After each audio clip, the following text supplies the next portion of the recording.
नमस्कार दोस्तों, MS Hindi academy में आपका हार्दिक स्वागत है। और जीएस की जो हमारी टॉपिक वाइज लाइव क्लास चल रही है, तो कल रात नेटवर्क की वजह से फिजिक्स वाला जो पोर्शन था उसमें भौतिक विज्ञान वाला, उसे हम पूरा नहीं कर पाए थे। तो अभी आपके लिए वो रखा गया है।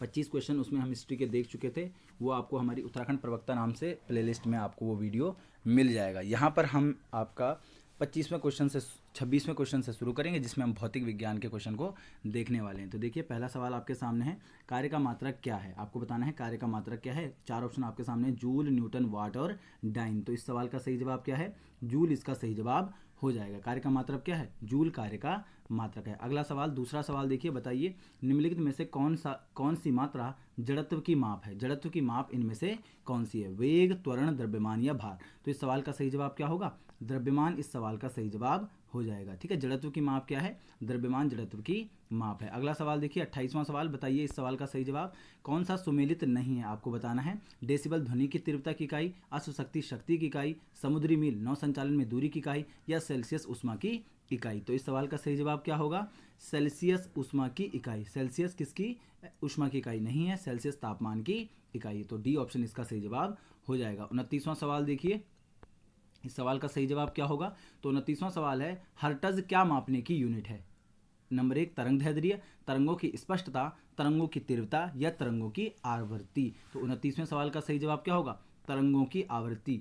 तो डी ऑप्शन इसका सही जवाब हो जाएगा। तरंगी की आवृत्ति नापने का जो यंत्र है, यूनिट है, उसे कहते हैं हर्ट्ज। ठीक है, यूनिट क्या है, हर्ट्ज किसकी यूनिट है, तरंगों की आवृत्ति नापने की। अगला सवाल देखिए, 30वां सवाल देखिए, आंसर कीजिए। 30वां सवाल आपके सामने है, किसी वस्तु का ताप किसका सूचक होता है। ताप किसका सूचक होता है, उसके अणुओं की कुछ ऊर्जा का, उसके अणुओं की औसत ऊर्जा का, उसके अणुओं के कुल वेग का या उसके अणुओं के औसत गतिज ऊर्जा का। तो 30वां सवाल आपके सामने, इसका सही जवाब क्या होगा, डी ऑप्शन इसका बिल्कुल सही जवाब है। उसके अणुओं के औसत गतिज ऊर्जा का माप होता है, उसके अणुओं के औसत गतिज ऊर्जा का सूचक होता है ताप। ठीक है, तो डी ऑप्शन इसका सही जवाब हो जाएगा। 31वां सवाल देखिए, 31वां सवाल आपके सामने है, शीतकाल में हैंडपंप का पानी गर्म क्यों होता है। ठीक है, शीतकाल में हैंडपंप का पानी गर्म क्यों होता है। पहला है, शीतकाल में हमारा शरीर ठंडा होता है और गर्म जल प्रतीत होता है। या दूसरा है, पृथ्वी के भीतर तापमान वायुमंडल के तापमान से अधिक होता है।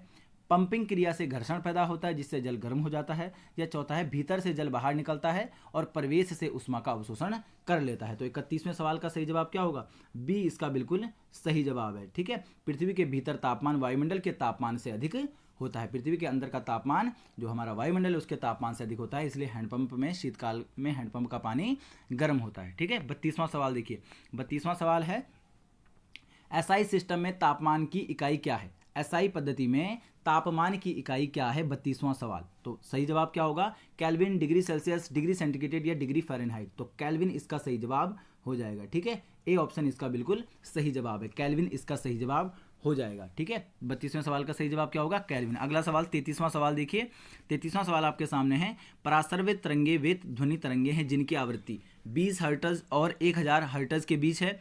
1000 हर्ट्ज और 20,000 हर्ट्ज, 1000 हर्ट्ज से 20,000 हर्ट्ज के बीच है, या 20 किलो हर्ट्ज से अधिक या 20 हर्ट्ज से कम। तो 33वां सवाल क्या होगा इसका सही जवाब, तो इसका सही जवाब हो जाएगा सी ऑप्शन। सी ऑप्शन इसका सही जवाब हो जाएगा, 20 किलो हर्ट्ज से अधिक, ये होती है पराश्रव्य ध्वनि तरंगे। ठीक है, तो 33वें सवाल का सही जवाब क्या होगा, सी ऑप्शन इसका सही जवाब हो जाएगा। 34वां सवाल देखिए, बताइए ध्वनि का तात्व यानी कि जो पिच होती है वो किस पर निर्भर करती है, आवृत्ति पर, तीव्रता पर, वेग पर या आयाम पर। 34वां सवाल क्या होगा इसका सही जवाब, तो आवृत्ति इसका सही जवाब हो जाएगा। ध्वनि की जो तात्व यानी कि पिच होती है वो किस पर निर्भर करती है, आवृत्ति। ए ऑप्शन इसका सही जवाब हो जाएगा। अगला सवाल देखिए, 35वां सवाल, इको साउंडिंग प्रयोग होता है। इको साउंडिंग प्रयोग होता है किसके लिए, ध्वनि में कंपन उत्पन्न करने के लिए, ध्वनि की आवृत्ति बढ़ाने के लिए, समुद्र की गहराई मापने के लिए या उपरोक्त में से कोई नहीं। 35वें सवाल का सही जवाब क्या होगा, तो सी ऑप्शन इसका सही जवाब हो जाएगा। समुद्र की गहराई मापने के लिए इको साउंडिंग का प्रयोग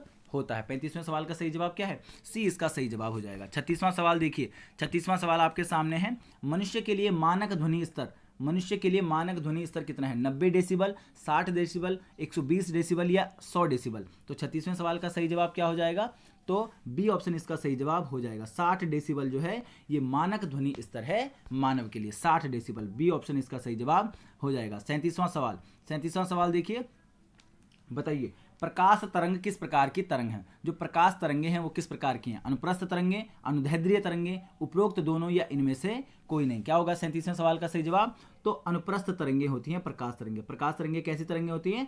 अनुप्रस्थ तरंगे होती हैं। तो ए ऑप्शन इसका सही जवाब हो जाएगा। 38वां सवाल देखिए, बताइए सूर्य ग्रहण तब होता है। सूर्य ग्रहण कब होता है? सूर्य ग्रहण तब होता है जब क्या? जब चंद्रमा बीच में होता है, या जब पृथ्वी बीच में होती है, या जब सूर्य बीच में होता है, या चौथा ऑप्शन है सूर्य चंद्रमा तथा पृथ्वी एक रेखा में हो तथा बृहस्पति उस रेखा में ना हो। तो 38वें सवाल का सही जवाब क्या होगा? 38वें सवाल का सही जवाब होगा जब चंद्रमा बीच में होता है तब क्या होता है? तब सूर्य ग्रहण होता है। जब चंद्रमा बीच में होता है तो ए ऑप्शन इसका सही जवाब हो जाएगा। तब क्या होता है? तब सूर्य ग्रहण होता है। अगला सवाल देखिए, 39वां सवाल देखिए, आंसर कीजिए। 39वां सवाल आपके सामने है, चंद्र ग्रहण घटित होता है अमावस्या के दिन, पूर्णिमा के दिन, अर्धचंद्र के दिन या अमावस्या एवं पूर्णिमा के दिन। तो 39वें सवाल का सही जवाब क्या होगा? पूर्णिमा के दिन। चंद्र ग्रहण कब होता है? पूर्णिमा के दिन। तो पूर्णिमा के दिन होता है चंद्र ग्रहण, और अमावस्या के दिन क्या होता है? अमावस्या के दिन होता है सूर्य ग्रहण। ठीक है, सूर्य ग्रहण अमावस्या के दिन और आपका चंद्र ग्रहण जो है वो पूर्णिमा के दिन घटित होता है। अगला सवाल देखिए, 40वां सवाल, बताइए एक कटा हुआ हीरा क्यों जगमगाता है? एक कटा हुआ हीरा क्यों जगमगाता है? ऑप्शन है आपके सामने, इसकी आणविक संरचना के कारण, प्रकाश के शोषण के कारण, पूर्ण आंतरिक परावर्तन के कारण, या कुछ अन्य निहित गुणों के कारण। 40वें सवाल का सही जवाब क्या होगा? तो सी ऑप्शन इसका सही जवाब हो जाएगा। सी ऑप्शन, पूर्ण आंतरिक परावर्तन के कारण एक कटा हुआ जो हीरा होता है वो जगमगाता है। तो पूर्ण आंतरिक परावर्तन के कारण, सी ऑप्शन इसका सही जवाब हो जाएगा। अगला सवाल देखिए, अगला सवाल, एक अंतरिक्ष यात्री को अंतरिक्ष में आकाश कैसा दिखाई देगा? एक अंतरिक्ष यात्री को अंतरिक्ष में आकाश कैसा दिखाई देगा? तो बैंगनी दिखाई देगा, लाल दिखाई देगा, नीला दिखाई देगा या काला दिखाई देगा। 41वें सवाल का सही जवाब क्या होगा? तो काला दिखाई देगा अंतरिक्ष यात्री को आसमान। ठीक है, आकाश कैसा दिखाई देगा? काले रंग का दिखाई देगा। अगला सवाल देखिए, 42वां सवाल। 42वां सवाल देखिए, बताइए इसका सही जवाब क्या होगा? आवर्धक लेंस वास्तव में क्या होता है? आवर्धक लेंस जिसे आप मैग्नीफाइंग ग्लास भी कहते हैं, तो इसका सही जवाब बताना है। इसमें लेंस वास्तव में क्या होता है? समतल अवतल लेंस होता है, अवतल लेंस होता है, उत्तल लेंस होता है, या बेलनाकार लेंस होता है। 42वें सवाल का सही जवाब क्या होगा? तो सी ऑप्शन इसका सही जवाब हो जाएगा, उत्तल लेंस। ठीक है, उत्तल लेंस होता है, आवर्धक लेंस यानी कि मैग्नीफाइंग ग्लास में उत्तल लेंस होता है। 42वें सवाल का सही जवाब सी हो जाएगा। 43वां सवाल देखिए, 43वां सवाल, बताइए दो प्राथमिक रंग लाल और नीले के मिश्रण से कौन सा सेकेंडरी रंग, द्वितीयक रंग प्राप्त होता है? तो सफेद, पीला, मेजेंटा या सियान। दो प्राथमिक रंग हैं लाल और नीला, और इनके मिश्रण से कौन सा रंग आपको प्राप्त होता है? तो सफेद, पीला, मेजेंटा या सियान। 43वें सवाल का सही जवाब क्या होगा?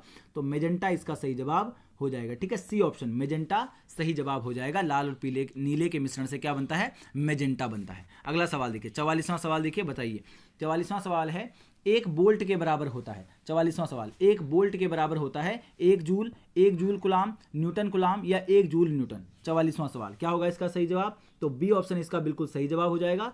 1 वोल्ट किसके बराबर होता है? 1 जूल या 1 कुलाम के बराबर होता है 1 वोल्ट। ठीक है, 1 जूल या 1 कुलाम के बराबर होता है 1 वोल्ट। 45वां सवाल देखिए, 45वां सवाल देखिए, डायनेमो एक मशीन है जिसका काम है क्या है? उच्च वोल्टेज को निम्न में परिवर्तित करना, निम्न वोल्टेज को उच्च में परिवर्तित करना, विद्युत ऊर्जा को यांत्रिक ऊर्जा में परिवर्तित करना, या यांत्रिक ऊर्जा को विद्युत ऊर्जा में परिवर्तित करना। 45वां सवाल क्या होगा इसका सही जवाब? तो डी ऑप्शन इसका सही जवाब हो जाएगा। यांत्रिक ऊर्जा को विद्युत ऊर्जा में परिवर्तित करना ये डायनेमो मशीन का काम होता है। क्या होता है? D option. ठीक है, यांत्रिक ऊर्जा को विद्युत ऊर्जा में परिवर्तित करना ये डायनेमो मशीन का काम है। 46वां सवाल देखिए, बताइए 46वां सवाल, परमाणु के नाभिक में होते हैं, परमाणु के नाभिक में होते हैं क्या होते हैं? प्रोटॉन व न्यूट्रॉन, प्रोटॉन व इलेक्ट्रॉन, न्यूट्रॉन व इलेक्ट्रॉन व या सिर्फ इलेक्ट्रॉन। 46वां सवाल क्या होगा इसका सही जवाब? तो प्रोटॉन और न्यूट्रॉन क्या होते हैं? प्रोटॉन व न्यूट्रॉन इसके नाभिक में होते हैं, परमाणु के नाभिक में होते हैं प्रोटॉन व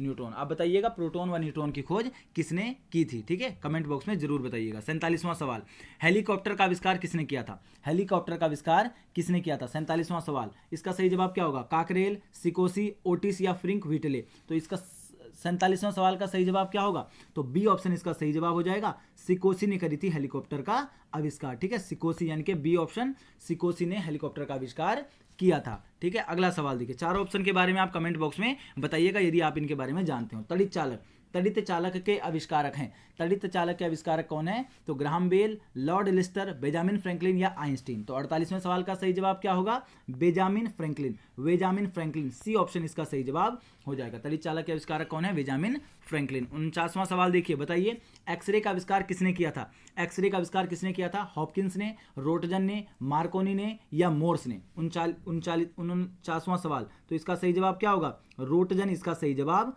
हो जाएगा। रोटजन, बी ऑप्शन, ठीक है। रोटजन ने किसका आविष्कार करा था? एक्सरे का आविष्कार करा था रोटजन ने, ठीक है। और ऑप्शन के बारे में कमेंट में डिटेल से आप बता सकते हैं। 50वां सवाल, एक डेकालीटर कितना होता है? एक डेकालीटर कितना होता है? 50वें सवाल का सही जवाब तो 10 किलोलीटर, 10 लीटर, 10 सेंटीलीटर या 100 लीटर। तो एक डेकालीटर कितने के बराबर होता है? तो 10 लीटर के बराबर होता है एक डेकालीटर। तो बी ऑप्शन इसका सही जवाब हो जाएगा। ये था फिजिक्स का टेस्ट, ठीक है। कमेंट बॉक्स में जरूर बताइएगा आपने इसमें कितना स्कोर किया है, कितना स्कोर आपने इसमें किया है, ये आपको बताना है। योजना हम देखते हैं, प्रधानमंत्री फसल बीमा योजना 13 जनवरी 2016 को शुरू हुई थी। प्रधानमंत्री फसल बीमा योजना कहां से शुरू हुई थी? तो मध्य प्रदेश से शुरू हुई थी प्रधानमंत्री फसल बीमा योजना 13 जनवरी 2016 को। और उसके साथ साथ याद रखिए पीएम किसान योजना, प्रधानमंत्री किसान सम्मान निधि योजना 24 फरवरी 2019 से ये लागू हुई थी, ठीक है। लागू हुई थी 24 फरवरी 2019 से, और 1 फरवरी को जब बजट 2019 का घोषित हुआ था तो उसमें इसकी घोषणा की गई थी। तो यदि घोषणा आपसे पूछेगा तो 1 फरवरी 2019, और लागू कब हुआ था? 24 फरवरी 2019 को। प्रधानमंत्री किसान सम्मान निधि योजना 6,000 रुपये सालाना दिए जाते हैं, 2-2 हज़ार की 3 किस्तें इसमें मिलती हैं। इससे पहले कल हमने क्या पढ़ा था? तो कल हमने पढ़ा था प्रधानमंत्री स्वनिधि योजना, स्ट्रीट वेंडर योजना 1 जून 2020 को 10,000 का इसमें 10,000 तक का लोन इसमें दिया जाता है, ठीक है। और पीएम केयर्स फंड 28 मार्च 2020 को, ठीक है। पीएम केयर्स फंड की घोषणा की गई थी 28 मार्च 2020 को। पीएम केयर्स फंड की फुल फॉर्म क्या है? कमेंट बॉक्स में आप लोग जरूर बताइएगा। तो ये थी हमारी आज कल की क्लास, नेटवर्क की वजह से नहीं हो पाई थी। आज 9 बजे हमारी रात को क्लास होगी, और उसका विषय क्या है? तो उसका विषय आप लोग नोट कर लीजिए, स्क्रीनशॉट लेकर रख लीजिए। 1857 की क्रांति आपको पढ़नी है, 1857 की क्रांति पढ़िए, उससे पहले का पूरा इतिहास एक बार रिवाइज कर लीजिए। और उसके साथ साथ सामान्य रसायन विज्ञान यानी कि केमिस्ट्री को भी हम इसमें देखने वाले हैं। तो ये था आपके लिए वीडियो आपको कैसा लगा है कमेंट बॉक्स में जरूर बताइएगा, और वीडियो को लाइक कर दीजिए, वीडियो को ज़्यादा से ज़्यादा लोगों तक शेयर कीजिए। बस इतना ही आपको हमारे लिए करना है। धन्यवाद।